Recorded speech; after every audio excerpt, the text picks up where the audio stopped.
You mentioned a lack of unification in DC, in the film industry. Why do you think there is such a lack of unification here, and why is that something that's so passionate to you? I think the lack of unification comes from people being scorned by things not working out. I mean, with everything that you do, you're going to deal with people who don't want to do it for the right reasons.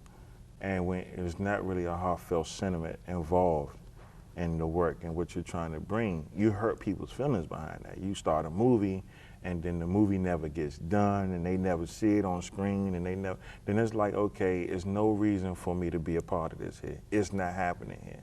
And I don't want to work with so-and-so and do this with them because nothing comes to fruition from it. And that pretty much separates and segregates people. Then it's like, well, this group of people, they don't get this done. And this group of people, they do this wrong. But if we all work together and we all brought in the good pieces and made one great thing, then it can be built up and become what it's supposed to be. And honestly, I think that's the biggest problem. We don't push to the finish line. We start the race and we gas out and we go sit down and drink Gatorade and start talking. We don't cross the line. And what Sonic Code Features wants to do is not only consistently cross that line, but bring more people with us while we're crossing that line, so that we can build up that that feeling that, okay, things can get done here, and we can make this happen here. We can send more people out into the world that are accomplished and that are talented, and we can be proud of that. You know, so I think that was the thing when I first started that I saw was missing the most. And I think what we're working on and what we're doing is bringing in a solution to it. Instead of just expounding on what the problem is, you got to have a solution. Right, right. So for those folks who want to learn more about you or follow you, are there any upcoming films in the making? Well, the production company, Sonic Code Features, that I have with Mandel Jackson. We have Lifeline that was accepted for DC Shorts and Indiewood Film Festival, starring Demetrius Parker, and that'd be more questions if I told you what that was about. So. All right. Yeah, that's what I was gonna say. Tell us about Lifeline. It's about a suicide hotline operator who gets a call while he's working one night, and the guy who calls ends up being the pedophile who molested him when he was younger, asking him if I should take my life or not. Wow. No, I don't need therapy. I'm fine. Nobody ever touched me. So, so it's already out. For right, folks like me on who Vimeo. You can track it down on Vimeo, and we'll be making sure it's visible and being able to be seen more. And it's a really good directorial effort from Matt Hines, and it's a great movie. They're great. The acting is great. The mood is great. Bo Finley did a great score for it, so it worked out really well. And it kind of gave me a push to make sure that the other shorts were made, and that I kept writing when I saw how that turned out. And for those who are interested in your work, how can they find you? How can they look you up? We have sonicodefeatures.com. We have Sonic Code Features on Facebook. You got Anthony Greene on Facebook, Mandel Jackson on Facebook. We have a new site that's going to be like the entertainment hub for the DMV. There's like the Ain't It Cool News for DMV. That's Indie Capital, which you can link on to the other sites from there. And if anybody has anything that they're working on and they want to get interviews on or push, we are open to do that for everybody. What we're doing is really unifying, doing our best to open up the door so everybody can come in and we can all work together more. And that's pretty much the basis of how we're going about things.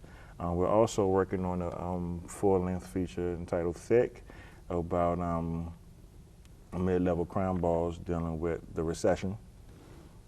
The humanistic age again is like, where we gonna get money from? Ain't nobody buying crack. But also we're gonna do Manville, a web series I did, I mean, Demetrius Parker and I are hatching right now. And there's a couple of other things like that coming down the line. So it's busy. There's more stuff. We're thinking about, we're working on taking the shorts and changing them into a stage play for the fall. So we're going to take a collection, we're going to take out Sleep and put Lifeline in and make those into a stage play for the fall. And we're partnering with the On Flower Gallery, the Arts and Social Initiative, to have the art behind the art exhibit of still photos from behind the scenes of independent films. And we're going to put that in the art gallery in June. That'll be open for 2 weeks. So. Wow. So you have your work cut out for you. PlayStation is like mad at me right now. PlayStation is mad at you? PlayStation is mad at me. Well, we're happy. I didn't finish my season on Madden. Well, I'm sure the cast and everybody else is really happy to be working with you. You're very talented. Yeah. Well, we are looking for great things coming from you. I really enjoy the scripts. Me too. Yes. Now, what would your message be to those people that are watching that might be those discouraged actors or writers or producers that aren't seeing things happening? What would your message be to them? Well, if you're sitting in the house and ain't nothing happening, go look in the mirror. Like really, if nothing happening, who fault is? It can be done. I mean, I started what 4 or 5 years ago, I think, and I'm sitting right here. You know, I've been to DC Shores. We've been to Rhode Island and screened the movie. We've been going places. We won Pride in the Arts in Roanoke. I never thought I'd ever be in Roanoke. Have you been in Roanoke? It's like a city that just pops up out of nowhere. It's like road and then a big ass city. And you're just like, where'd this come from? But I mean, it's about just doing it. And it's hard. It gets so frustrating and you feel like, why am I doing this shit? It's not worth it. But when it gets done, you get the greatest feeling because you get to see your work come to fruition. If you put yourself in the corner and you just start feeling like it's not going to work and that guy moved, you ain't doing nothing but moving the same mentality from one place to another, period. And then you just be somewhere with a whole bunch of other people with the same mentality. And I mean, you know, what's the end result of that? So that's just the thing. Just stop sulking, get up, get it done. Keep moving forward. We're out here. Give me a story. Say you want to act. We'll work something out. And if you're not good, you're not good. You should be doing this. You know, don't get mad. You know, let people be honest about their critique. You know, but you know it's hard. People got their insecurities and stuff, and I don't want to hurt anybody's feelings. But if you're not good, you're not good. So no, all right, but that's it. And that's how we end. If you're not good, you're not good. All right, that was good. All right, thank you. You're